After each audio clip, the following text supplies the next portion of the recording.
ஐயா நல்லகண்ணு அவர்கள் மறைவு என்பது இன்றைக்கு தமிழகத்தில் வாழும் தமிழர்கள் அனைவருக்கும் மிகப்பெரிய ஒரு ஏமாற்றமான செய்தியாக இருக்கிறது.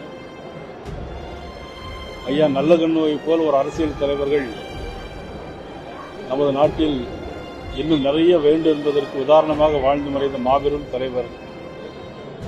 கம்யூனிஸ்ட் இயக்கத்தில் இருந்தாலும் கூட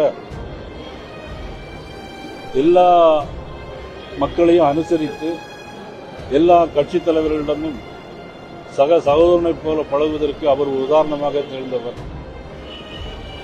கட்சி நிதி 1 கோடி ரூபாய் கட்சி நிதியாக அவருக்கு கொடுத்த போதும் கூட அந்த பணத்தை கட்சிக்கே திருப்பி கொடுத்த மகான் ஐயா நல்லகண்ணு அவர்கள். தகைசால் தமிழர் விருதை பெற்றவர். அதன் மூலம் தமிழ்நாடு அரசாங்கம் கொடுத்த 10 லட்சம் ரூபாயையும் திருப்பி அரசாங்கத்திற்கே கொடுத்த தகைசால் தமிழர் பெருந்தலைவர். தனக்கு அரசாங்கம் எப்பொழுதெல்லாம் நிதி கொடுக்கிறதோ அதையெல்லாம் உடனடியாக திருப்பி கொடுத்தவர். தூய வாழ்க்கையை மேற்கொண்டவர். இன்னும் சொல்லப்போனால் எனக்கு மிக மிக நெருக்கமானவர்.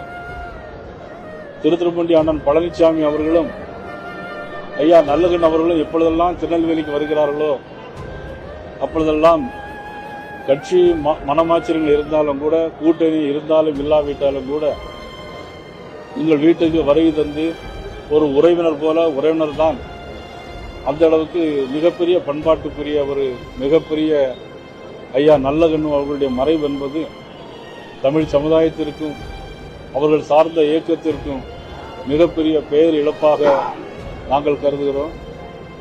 தமிழக பாரதிய ஜனதா கட்சியினுடைய சார்பாக நானும் மத்திய இணையமைச்சர் மாண்புமிகு எல் முருகன் அவர்களும் அவர்களுக்கு எங்களுடைய மரியாதையை நாங்கள் செலுத்தி வந்திருக்கிறோம். அவர்கள் ஆத்மா சாந்தி அடைய இறைவனை வேண்டுகிறோம்.